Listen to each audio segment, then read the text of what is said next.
Bonjour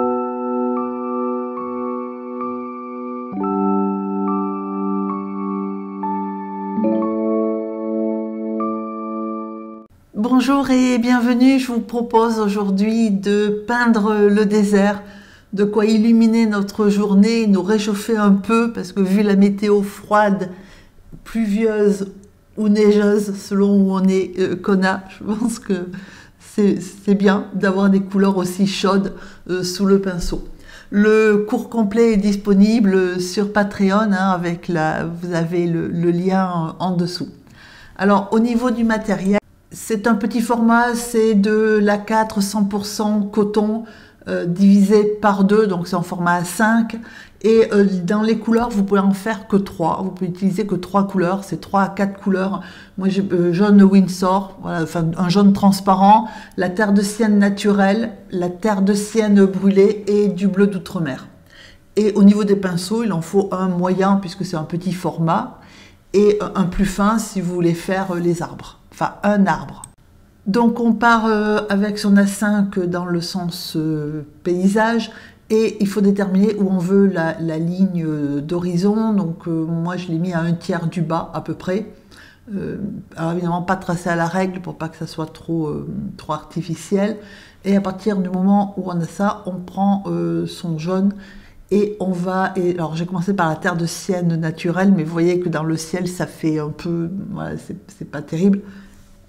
Du coup, mélangé avec du jaune, ça casse un peu la très forte luminosité du jaune. Donc les deux ensemble, ça fait un bon compromis pour faire ce type de ciel. Donc mon papier est sec et j'ai mis ma couleur assez intense, hein, c'est-à-dire assez peu diluée, de manière à pas avoir à repasser, à faire notre passage de couleur. Et j'ai laissé, là où j'ai envie de mettre le soleil, j'ai laissé du blanc et j'ai ajouté ensuite par endroit un tout petit peu, là comme vous voyez, de terre de sienne brûlée, de manière à le colorer quand même pour qu'il ne soit pas tout à fait jaune partout. Voilà, et c'est tout. Et après, avec un pinceau propre et essoré, je me suis assurée d'avoir du blanc au niveau du soleil. Et puis, il faut ajuster ensuite, hein, pour pas... Vous voyez que l'espace que j'avais laissé blanc au départ était trop gros pour le soleil. Du coup, j'ai un petit peu rétréci et j'ajoute là, tant que ma peinture jaune n'est pas sèche, de la terre de sienne brûlée. Voilà, pour colorer un peu mon ciel. Et une fois que vous êtes content de l'emplacement de votre soleil et de la taille de votre soleil, enfin l'emplacement c'est un peu tard pour changer d'avis, la taille en revanche ça peut s'arranger. On va faire donc le premier plan, donc ça j'ai pas attendu que ça sèche, hein, puisque ce sont les mêmes couleurs. Et là j'ai passé terre de sienne naturelle et terre de sienne brûlée. Donc plutôt en fonctionnant quand même, en peignant, en faisant des traits qui sont plutôt horizontaux, pas tous, mais en grande partie horizontaux, et avec une consistance de peinture assez différente, parfois très diluée, parfois un peu moins, de manière à créer des zones un peu irrégulières et donc à suggérer un paysage sableux rocheux, parce que voilà, c'est un peu...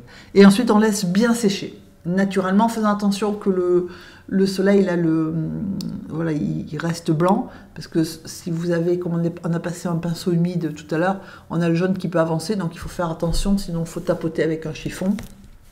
Alors niveau montagne, moi je ne les dessine que très très rarement. Là je les ai dessinés parce que c'est un cours qui est plutôt destiné aux débutants, hein, enfin, voilà. Et du coup, je comprends bien que c'est compliqué à dire. Je parle de pinceau et je ne sais pas où je vais, d'autant que c'est des montagnes du Nord-Afrique, hein, du Sahara, et c'est pas le même relief que les Alpes ou que les Pyrénées ou que le Massif central. Alors je suis désolée, c'est surtout de la géographie française à laquelle je fais référence, et du coup ça peut être assez intimidant de partir comme ça. Alors pour se rassurer, pour se donner confiance, on fait comme j'ai fait, on prend le crayon et on dessine. Vous voyez, très rapidement, parce que j'ai pas mis longtemps pour le faire, hein, c'est en temps réel. de manière à avoir un guide et du coup ben, on se concentre sur les couleurs et sur la montagne. Alors les montagnes, ça c'est la photo qui m'a inspirée, c'est une photo qui a été prise je crois au Maroc, donc c'est l'Atlas marocain, et la montagne voilà, elle ressemble plus à ça, c'est-à-dire avec un bord très abrasé, hein, très érodé, enfin un sommet plutôt très érodé, très abrasé, que ce que moi j'en ai fait où je l'ai fait un peu plus pointu. Mais après, moi j'ai mis peindre le désert, j'ai pas dit ce que j'avais peint, donc voilà. Mais si vous voulez le plus proche de la réalité, c'est comme ça. Moi j'ai mis un petit peu, pas vraiment pointu, mais voilà, là je trouvais que ça faisait un peu, enfin, bon, voilà. Mais c'est plus proche de la réalité que ce que j'ai peint après. Alors au niveau du marron, c'est la terre de sienne brûlée avec du bleu, tout simplement. Et avec le pinceau numéro 6, et j'essaie de faire la texture en essayant de peindre pas trop mouillé, justement pas trop dilué. Et la couleur très très sombre que vous voyez, c'est du bleu d'outre-mer, beaucoup de bleu, et très peu de terre de sienne brûlée. Et du coup, ça vous donne une couleur qui est très proche du noir. Et donc cette même couleur que j'ai mis très très sombre, je l'ai diluée, c'est-à-dire que j'ai ajouté de l'eau, et ça vous fait la couleur que j'ai je suis en train de mettre à gauche pour faire des montagnes qui sont un peu plus à l'arrière. Et pour varier l'intérêt visuel, hein, et puis pour dire aussi que c'est pas forcément les mêmes, c'est pas une chaîne de montagne, hein, c'est plusieurs éléments rocheux. Du coup, j'ai varié un petit peu les couleurs sans juste avec deux tubes, deux couleurs. Et là, j'ai ajouté de l'eau.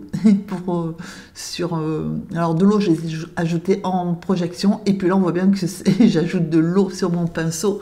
Ce que normalement, tout aquarelliste évite de faire. Mais, parce que ça crée des auréoles. Mais justement, ce que je veux, c'est que ça perturbe un peu le séchage et que ça me crée des irrégularités et donc de la texture pour la roche. Alors ensuite, j'ai pris la même couleur que j'avais pris derrière, c'est-à-dire que c'est bleu d'outre-mer avec de la terre de sienne brûlée et plus de bleu que de terre de sienne, et dilué, et ça vous donne des couleurs comme ça. Et comme ce sont deux couleurs transparentes, ça vous laisse en plus apparaître la couleur du fond. Ce qui fait que ça donne en plus des petites nuances toutes mignonnes à vos montagnes. Et ensuite, donc à gauche, hein, j'ai retiré un tout petit peu de foncé parce que avec le pinceau parce que c'était un peu foncé. Alors ensuite, j'ai continué mes petites montagnes, et le choix qui se pose, c'est est-ce qu'on ferme au bout là-bas ou est-ce qu'on laisse ouvert, parce que ça fait joli aussi comme ça. Après, comme j'ai fait le ciel qui était quand même très proche en nuance du sol, moi j'ai fermé. C'est-à-dire que je vais mettre un petit élément de relief qui va fermer au fond. À noter que sur la photo, c'était fermé aussi par une barrière montagneuse. Donc voilà, c'était relativement... Par contre, il faut la faire un peu plus claire que les autres puisqu'elle est un petit peu plus loin. Donc vous fermez votre horizon de manière à délimiter déjà le ciel et le sol. Donc ça, c'est une première chose. Vous voyez que ma montagne, elle est un peu pointue sur le côté. Et quand on a fait ça, moi j'estime que si j'avais fait l'aquarelle, parce que c'est un entraînement, je l'ai fait juste pour le cours en fait. Et j'aurais certainement laissé comme ça. Parce que elle est épurée, c'est vraiment le désert dans sa caractéristique propre. Après, on peut avoir envie d'agrémenter un petit peu, et j'ai fait un palmier, alors deux plutôt, parce que c'est vrai, c'est très cliché, mais moi ça m'amusait beaucoup.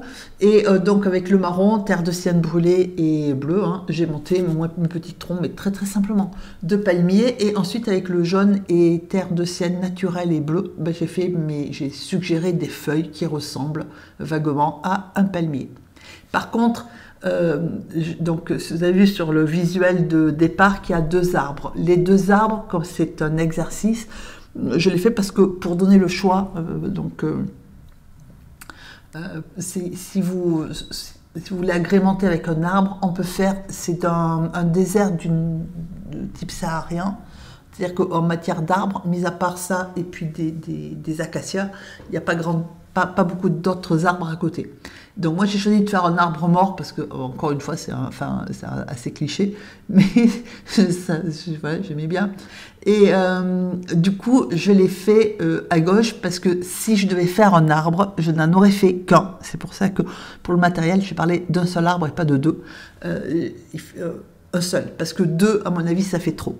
Moi déjà, naturellement, j'en aurais fait aucun. Après, voilà, ça donne un intérêt visuel aussi. Et du coup, j'ai fait un palmier, puis je me suis dit, bah, pourquoi un palmier? J'aurais pu aussi choisir de faire un acacia qui a perdu ses feuilles ou qui a crevé. Et du coup, j'ai un arbre mort. Par contre, si j'avais voulu mettre un arbre, j'aurais mis soit le palmier, ben là où je l'ai mis, soit l'arbre mort. Je l'aurais mis exactement là où je vais le mettre aussi, de manière à le rapprocher des montagnes. Alors après, pourquoi? Parce que il me semble qu'un arbre au milieu du sable, c'est un peu bizarre, mais ça par le palmier. Mais c'est pour ça que je l'ai rapproché de la montagne. Et donc, voilà, après vous le mettez bien où vous voulez. Donc le tronc en terre de sienne brûlée avec du bleu, avec plus de terre de sienne, plus de bleu que de terre de sienne brûlée. Mais je répète, il faut pas, enfin, pour moi, il ne faut pas faire les deux, c'est l'un ou l'autre. Et c'est juste pour montrer comment on faisait.